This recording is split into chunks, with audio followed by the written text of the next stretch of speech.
નમસ્કાર મિત્રો, જય માતાજી. વાગડધરામાં આપનું સ્વાગત છે. આજે અમે આવી ગયા છે હિંગળાજ માના મંદિરે. સાહેબ, ભક્તિ કોને કહેવાય અને માં કોને કહેવાય કે ફક્ત ને ફક્ત પોતાના બાળ માટે, પોતાના બાળને મુશ્કેલી ન થાય એ માટે થઈને આ જગ્યાએ માતાજી બિરાજમાન થયા. તો ચાલો જાણીએ આગળનો ઇતિહાસ. વાગડનું ગેડી ગામ એટલે એક સમયનું વિરાટ નગરી અને પાંડવોએ ગુપ્તવાસ આ જગ્યા પર વિતાવ્યો હતો. અને આ જ ગેડી કે જ્યાં ગાંડીવ જેવું પ્રચંડ શક્તિશાળી શસ્ત્ર રહ્યું છે. આ મંદિર વિશે વાત કરીએ તો હિંગળાજ માતાનું મંદિર ગેડી ગામથી લગભગ 2 કિલોમીટરના અંતરે ડુંગર પર આવેલું છે અને પ્રકૃતિના ખોળે આવેલું સુંદર મજાનું મંદિર. આ જગ્યા જાણે માતાજીને અતિશય વાલી લાગી હોય અને એમને આ જગ્યા પર રહેવાનું મન થયું હોય. આ ગેડી ગામ કેટલું પવિત્ર કહેવાય કે હિંગળાજ માના પાવન પગલા આ ધરતી પર પડ્યા અને સદાય માટે આ જગ્યા પર માતાજી બિરાજમાન થયા. અને આ વર્ષા ઋતુમાં તો આ જગ્યા ઓર ખીલી ઉઠે છે. એ ખાડા ખાબોચિયાવાળા રસ્તા હોય, એ રસ્તે પાણી ભરાયેલું હોય, ચારે બાજુ હરિયાળી હોય, ઝીણો ઝીણો વરસાદ વરસતો હોય, સાથે એમ કહેવાય કે આપણો પરિવાર હોય, જાણે ધરતી પર સ્વર્ગ ઉતરી આવ્યું હોય. અને ગમે એવા પહાડો પર જાઓ પણ આની સામે તો સાહેબ બધું ફીકું પડે. ગામડું એ તો ગામડું, અને એમાંય હિંગળાજ માનું મંદિર. માના ખોળે રમવાનો તો આનંદ જ કંઈક અલગ છે. ખરેખર આ જગ્યાએ તમારી ગમે એવી ચિંતા હોય બધું ભૂલાઈ જાય. પ્રકૃતિની તો શું વાત કરવી, એનું જેટલું વર્ણન કરીએ એટલું ઓછું છે. બસ એના ખોળે રમીને આનંદ કરી અને પ્રકૃતિને હાનિ ન થાય એનું જતન કરી એ જ આપણો ધર્મ છે. કારણ કે કોરોના જેવી ભયંકર મહામારીમાંથી આજ પ્રકૃતિએ આપણને ઉગાર્યા છે. એ ઋણ આપણે ન ભૂલવું જોઈએ. બસ પ્રકૃતિની સંભાળ રાખી, ગાયને ચરોને પક્ષીને ચણ આપી એટલું કરીએ તોય કુદરત રાજી રહેશે. અને એમાંય આ ગેડી ગામ તો ધાર્મિક કાર્ય માટે હંમેશા આગળ રહે છે. બસ એવું જ કાર્ય કરતા રહી અને આવા ઇતિહાસને વાગોળતા રહી. કારણ કે આ આધુનિક યુગમાં આપણી સંસ્કૃતિ, પરંપરા અને ઇતિહાસ ભૂલાતો જાય છે. કારણ કે આ સોશિયલ મીડિયાના યુગમાં ખરાબ વસ્તુ જ પીરસવામાં આવે છે. આપણા સાહિત્ય કલાકારોને ધન્યવાદ છે કે આપણી જૂનવાળી પરંપરા અને સંસ્કૃતિને જાળવી રાખી છે અને આજની પેઢી પાછી આધુનિક યુગમાંથી બહાર આવી રહી છે. નમસ્કાર મિત્રો, આપણી સાથે જોડાઈ ગયા છે હિંગળાજ માતાજીના મંદિરના પૂજારી. તો આપણે પૂજારી પાસે થોડી ઘણી મંદિરની માહિતી મેળવશું. પ્રથમ તો આપનું નામ જણાવો. રમેશગીરી, નરભેગીરી. બરોબર. આના પહેલા અહીં કોણ હતું? પેલા મારા ફુવા પૂજા કરતા હતા. 35 વર્ષ એમણે પૂજા કરી. બરાબર. અને આ મંદિરે આવવું હોય તો કઈ રીતના આવી શકાય? રાપર થી સલારી થી ગેડીપાટી થી 7 કિલોમીટર થાય. બરાબર. આ મંદિરની સાર સંભાળ કોણ રાખે છે? દિવાનસિંહ કરીને છે, દિવાનસિંહ લખધીરસિંહ, એ સાર સંભાળ ઈ રાખે છે. બરાબર. મિત્રો, બાપુએ અહીં બાગ બગીચા ઝાડવાની ખૂબ સારી રીતે સંભાળ રાખવામાં આવી છે અને બાપુએ ખૂબ સારી રીતે અહીંયા ઝાડવા વાવ્યા છે અને કંઈ પણ કામ હોય તો બાપુ હંમેશા તત્પર રહે છે. તો બને રહેજો વિડીયોમાં, જણાવશું આગળનો ઇતિહાસ. મંદિર વિશે વાત કરીએ તો આ ગેડી ગામમાં વાઘેલા હરદાસજીનું રાજપાટ હતું.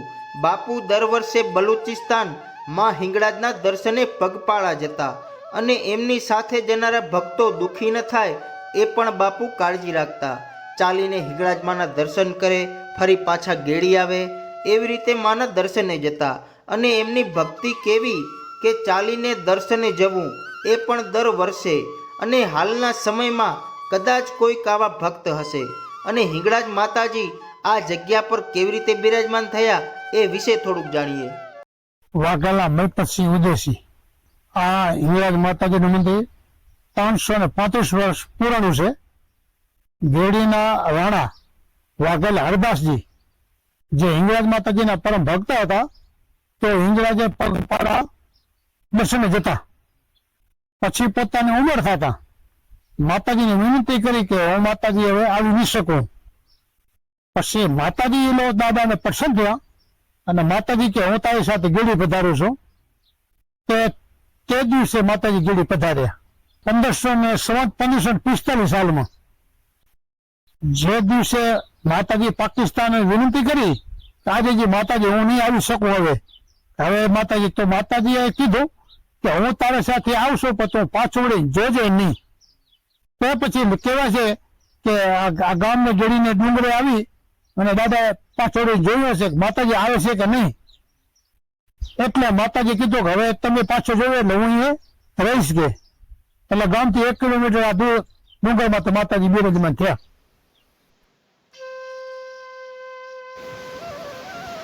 આ છે હરદાસજી બાપુની સમાધિ. એમની ભક્તિ કેવી હશે કે માં ખુદ બલુચિસ્તાનથી એમની સાથે આ ગેડી પધાર્યા. કહેવાય છે કે બાપુ ચાલીને આવતા હતા અને માતાજી આકાશ માર્ગેથી આવતા હતા અને ઘૂઘરાનો અવાજ પણ આવતો હતો.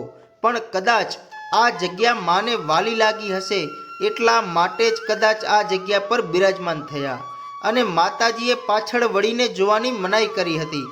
પણ ઘૂઘરાનો અવાજ બંધ થતાં હરદાસજી બાપુએ વળીને જોયું અને સદાય માટે માતાજી આ જગ્યા પર બિરાજમાન થયા. મિત્રો, આ મંદિરના દર્શન કરવા એકવાર જરૂર પધારજો અને શક્ય હોય તો આરતીના સમયે આરતીનો પણ લાવો લેજો.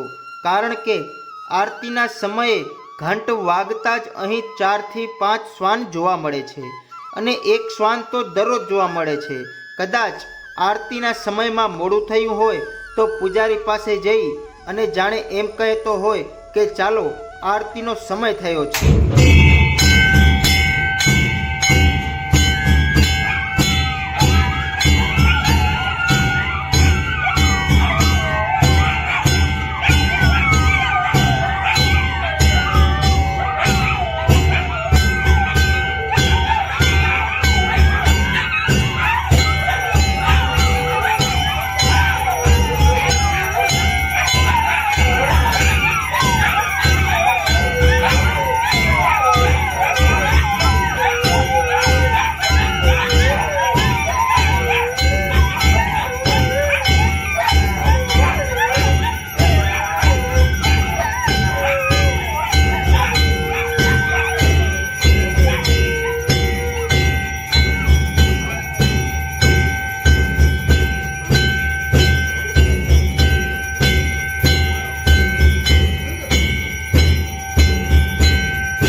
તો મિત્રો આવા જ ઐતિહાસિક વિડીયો જોવા માટે મારી ચેનલને લાઈક કરો, શેર કરો અને સબસ્ક્રાઈબ કરો.